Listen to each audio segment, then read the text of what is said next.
Coming to paperback and e-readers, the steam Season of the Witch Girl. The aspiring angel takes on a wicked teenage witch in this action-packed all-new Esteem series adventure. Pre-order your copy of Esteem Season of the Witch Girl at Amazon.com and other online booksellers. In many of my videos, I oftentimes say that the comic book industry is its own worst enemy. And one of the ways that the comic book industry is its own worst enemy is that it looks to try to prevent the rise of a new generation of what they call Rockstar comic creators.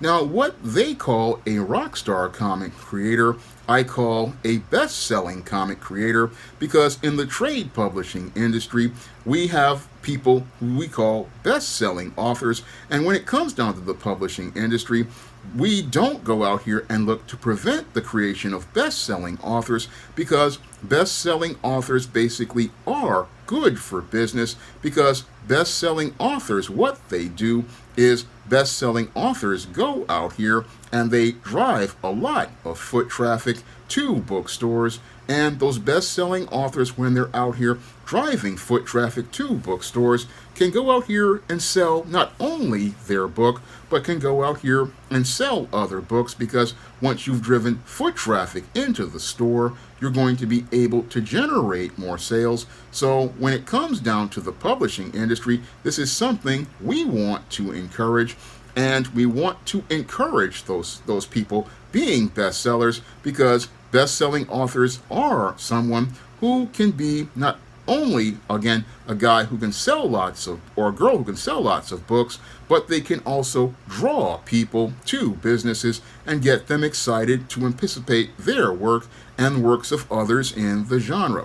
That's why a best-selling author is important to the publishing business, and whenever you get a best-selling author like a J.K. Rowling or any other best-selling author like Tom Clancy, oftentimes publishers, again, want to encourage this person to continue making work, because they not only draw people with their book, but they can draw people to an entire genre of books.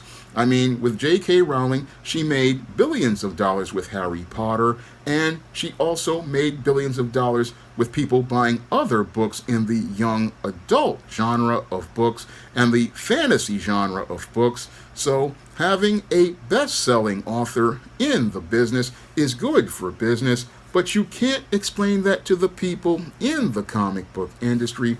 No, you can't explain it to them, because they are traumatized about this person receiving more attention, and they're really angry about someone, again, being that popular, and that really boggles my mind, because the comics are a sales business, and in the whole business of publishing, 90% of all books fail, so you really want a bestseller or a best-selling author or a best-selling comic artist to be on books, because you need that draw to drive the foot traffic into stores to get them to not only buy that book, but try other titles in a genre or try other titles in a series that corresponds with the book that this one is selling. That's what you really would want as related to the comic book business, but sadly, many comic publishers don't want there to be a best-selling comic creator. They don't want there to be so-called rock stars to emerge like they did from the 1970s to the 1990s. They don't want comic creators to start to get popular the way that they did when creators like Neil Adams and John Byrne, and the late George Perez, the late Dave Cockrum, and other creators started to get popular, and they don't want creators to start to become mega popular like in the 1980s with artists like Todd McFarlane, Rob Liefeld, and Jim Lee, and they don't want those creators to become popular, because what they fear is that those individuals are going to go out here and, one, start to demand higher page rates, and two, to go out here and look to demand more creative control, and as a result, they believe that they're going to lose power. But sadly, what they don't see is that how they are losing business by not looking to try to cultivate and create best-selling talent. because what best-selling talent does is it generates something that we all need in the publishing business. And what we need in the publishing business in order to move large quantities of units is word of mouth. We need word of mouth because that's how you sell books in the book marketplace, because when you generate word of mouth on places like message boards, places like other social media, and you generate good word of mouth, you can build excitement and anticipation for a book that enables you to be able to sell more units.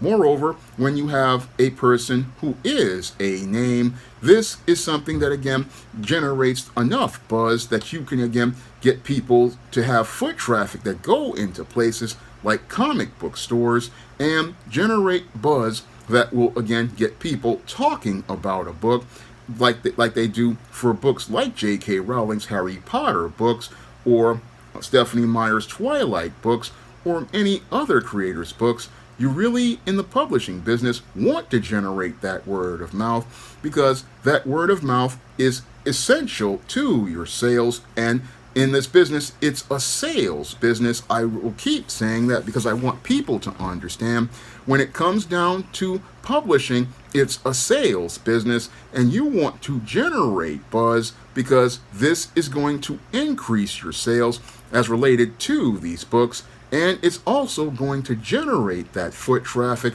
that's going to get people into the comic shops, get people into the stores, and keep people excited. And as they come into the comic shops, it's not only going to sell that book that's going to be put on some people's pull list, it's also going to sell other books that are similar to it, because as people, again, are feeling excited about this book, they're going to want to buy more than one book, because when people go to a comic shop or a bookstore, usually they want to buy more than one book, and you want to be able to capitalize on those sales. You want to be able to capitalize on all of that business. But sadly, those in the comic book industry basically have their heads in their backsides related to sales, because they don't want to make more superstar creators, because they don't want to pay the higher page rates. Well, the higher page rates are basically, again, a trade-off in business, because yeah, you might have to pay $200, $300 a page for a top-tier artist, or maybe $200, $300 a page for a top-tier writer, but the whole thing is that you're going to recoup that money.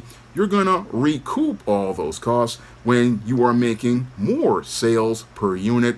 And again, if you're making sales on a book that's selling 250,000 copies, or 500,000 copies, or even 1 million copies, guess what? The cost of paying that artist that higher fee is going to be recouped, and it's going to be recouped. And again, in a book of 9 out of 10 books failing, that's all profit for you. It's all profit as related to your business. Moreover, that other profit you're going to get is on the B and C list books that are behind that book, and books in the similar genre. You're going to again go out here and make money on that book and books in that genre. That's always how the business has worked as related to publishing. And again, any smart publisher is going to want to go out here and have best-selling authors, best-selling artists, best-selling people, again, top-tier people, again, go out here and revolutionize businesses the same way that these superstar creators like Neil Adams, George Perez, John Byrne, Marv Wolfman, Chris Claremont, the late Dave Cockrum, Frank Miller, and David Michelini, Bob Layton, John Romita Jr. I mean, all of these men revolutionized comics in the 70s and 80s, and further opened the door for guys like Jim Lee, Rob Liefeld, and Todd McFarlane to become superstars, because they basically, again, took a stale genre and made it fresh once more. And you need to, again, have the superstar creators who can build that buzz, generate that excitement, and be creating books, creating books that generate excitement in the public and get the public, again, really into the product, because the thing that sells, again, a product, as I see it, is happy people. And when you have happy people, it builds anticipation. It builds anticipation with the customer, where they're counting down the days until the next book or the start of a run. That's what you want to build with your brand. But many in the comic book industry are sitting there thinking, oh, we don't need Rockstar creators, or as I call them, best-selling creators, because best-selling creators, again, you need them in this business. You need a bestseller as related to things. You need multiple best-selling creators, because the bestsellers can now, you can use them to be able to push the mid-list books, which are the second or third tier books, and you can use them to try to possibly pull sales on the poor selling books. Again, what happens here is a sort of a trickling effect as related to books, because oftentimes what would happen in the 80s and the 90s is, this is why they sold lots of the other books, like in the case of the Avengers, you sold West Coast Avengers, which had, again, a better creative team, and that sold Avengers books at the time in the late 80s and 90s. With X-Men, it was a popular book, and what they would do is sell other books like X Factor and New Mutants. Again, you would draw other people with those books, because the best-selling author, Chris Claremont, would sell, again, the X-Men, and then you would use the other writers to come in and sell other books like Excalibur and New Mutants and X Factor, and you were able to move 4 books where back in the day you could only move 1. And this is where a lot of people, again, get it all twisted, thinking, oh, I can use this low tier creator that nobody knows. No, you have to have a business plan, again, with creators. You go out here, and again, you need the best-selling creators to sell the second and third tier books, because what happens is people read one book and then want to read other books. And again, this is how you, again, move books in directly and indirectly. And this is where a lot of people get it twisted. Again, they're thinking, oh, these Rockstar creators are ruining the business. No, they're not ruining the business, because in publishing, best-selling authors don't ruin the business. J.K. Rowling did not ruin the fantasy market. No, she generated interest in fantasy and science fiction. And when it came down to the spy books and the political thrillers, Tom Clancy moved a lot of units as related to those books, and that moved other books in the genre. And everybody, again, when you have a best-selling author, this is what you want. You want that front list book to be able to, again, get a lot of sales, because, again, 9 out of 10 of the books you're going to publish are going to fail, and you really want to have strong front list books that are able to move. You want strong front list books that can generate anticipation, generate buzz, and be able to get that heat, because the more front list books that you have that are strong, then you can, again, be able to move backlist books. This is something that I use here at SJS Direct with books like John Haynes, as related to things, because John Haynes is one of the stronger selling books. So I use him as the front list leader, and use him as the front list leader, and oftentimes have him featured in other books. Like last year, I had him featured in Isis Dark Incubus and Esteem Horror in the Hamptons, because I believe that, again, having that character in all 3 books would make him a draw. And again, using him as the draw, use him to be able to sell the other books and tie all those books together. And again, this is what companies do all the time. And sometimes it leads to people going out here and buying back books in the backlist, and also going out here in some cases getting so excited that they pick up the entire run of a series. Again, it's all part of sales. And again, when it comes down to many in comics today, they really don't have that sales experience. And since they don't have that sales experience, what they aren't focused on is sales. And since they're not focused on sales, what's happening with the comic book business is it's at an all-time low, because people don't understand this is a sales business. And again, you need somebody to be a draw in order to get people in the stores, get people to come to the cons, get people to spend money. You need the what they call Rockstar creator. You need the top tier talent. You need these people because stories are about people, and in order to sell stories, you need it to be about people. You need people in place. And again, walking away from the Rockstar creator is why the comic book industry is at rock bottom. You need top tier talent to get people excited. You need top tier talent to get people motivated to go to the store and buy these books or order them on Amazon. One of the ways you sell is by selling the creator, and that's what I do here on this channel. I try to sell myself on this platform as I'm selling my work, because I understand, again, I'll repeat it once more for those who don't like me repeating. Again, repetition is the mother of skill, and one of my skills is sales. One of my skills is sales, in letting you know more about this business of publishing, letting you know more about this business of writing, and letting you know more about this craft of writing and this craft of this business, because this is, again, a sales business, and you need everybody selling in order to get those products out. You need to have strong personalities. You need to have strong work out there with people who can sell work, and the comic book industry cuts off its legs when it doesn't look to cultivate new stars, because you need best-selling creators in order to be able to keep your business growing. You need bestsellers in order to be able to pull profits, because again, in a 90-10 business, you need to make sure you have more people making stuff.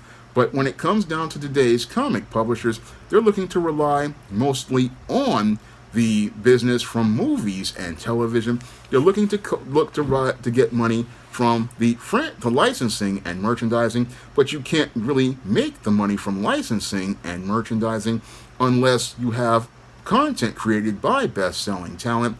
With the content you get from a bestseller, this is how you go out here and are able to create the content that you can adapt to make into movies and TV and merchandising. That's the only way you get content, but many creators don't understand this in the comic book industry.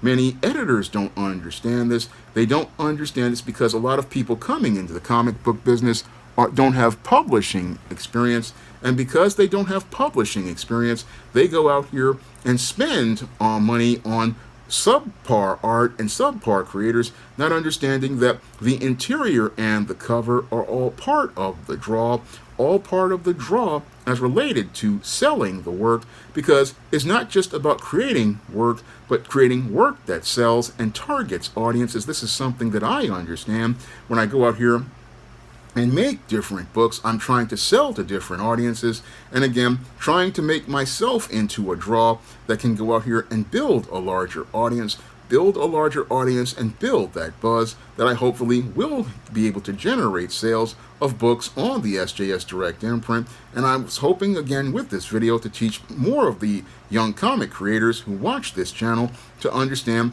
why we need superstar creators, because superstars are bestsellers, and bestsellers are very good for the publishing business. Now, my first full comic, John Haynes at Death's Door, is available on Lulu.com, and you can get a paper version on Lulu for the same price as the 2022 Kickstarter. And my first digital comic, A Steam No Good Deed, is available on Kindle for just 99 cents, and you can get a paper copy of that comic in Esteem Blast from the Past from the Esteem series. And if you want to check out the stories of the SJS Direct universe, you can find all of those stories, like those in the John Haynes series, the ISIS series, the Esteem series, and novels like The Temptation of John Haynes and Eternal Night. You can find all of those books on Amazon.com in paperback and Kindle format. You can also find them at other online booksellers like Draft the Digital, Google Play, Barnes & Noble, and big box retailers like Walmart and Target. And if you want to help me be able to continue making content about the comic book industry and be able to help me to be able to support more independent comic creators and their crowdfunding projects so I can continue making comic reviews and hopefully one day make that ISIS graphic novel that I still have a script for and have not produced. You can drop a donation to the Patreon, the PayPal, or the Cash App by clicking the links in the description box. That's all I have to say for this video. You can comment, rate, and subscribe. Now available in paperback and Kindle, All About Marilyn. Learn all about the struggles of a faded former teen sitcom star in this absolutely fabulous 5-star screenplay. Get All About Marilyn in paperback and Kindle on Amazon.com today. Coming to paperback and e-readers, John Haynes, A Thorn in My Side.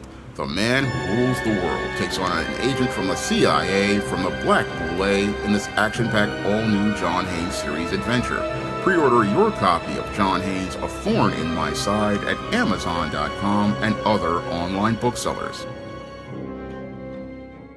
Support Black-owned and Black-operated digital broadcast media. www.niceradionetwork.com. Nice Radio Network broadcasting 24 hours a day, 7 days a week.